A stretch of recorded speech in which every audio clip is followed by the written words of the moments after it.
ভ্যানে মরদেহ স্তূপে একটি ভিডিও সামাজিক যোগাযোগ মাধ্যমে ছড়িয়ে পড়েছে।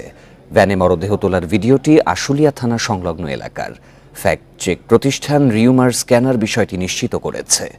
5ই আগস্ট বৈষম্য বিরোধী ছাত্র আন্দোলন চলাকালে ঘাতকের গুলিতে অকালে ঝরে পড়ে এসব তরুণ তাজা প্রাণ। প্রোটিন, আয়রন ও ফাইবার সমৃদ্ধ প্রাণ টোস্টের আবেশে সবাই কাছে আসে। ভ্যানে তোলা হচ্ছে একের পর এক মরদেহ, যা একটি ব্যানার দিয়ে ঢেকে ফেলা হয়। এ সময় সেখানে দেখা যায় ঢাকা জেলা উত্তর ডিবি পুলিশের পরিদর্শক আরাফাত সহ আরো কয়েকজন পুলিশকে। চাঞ্চল্যকর এই ভিডিওটি সম্প্রতি ছড়িয়ে পড়ে সামাজিক যোগাযোগ মাধ্যমে। গা শিউরে ওঠা হৃদয় বিদারক এই ঘটনাটি কোথায় কবে ঘটেছে তা নিয়ে প্রশ্ন উঠেছে জনমনে। ইন্ডিপেন্ডেন্ট টিভিকে পাঠানো মেইলে ফ্যাক্ট চেক প্রতিষ্ঠান রিউমার স্ক্যানার জানায় ঘটনাটি গত 5 আগস্টের। আশুলিয়া থানা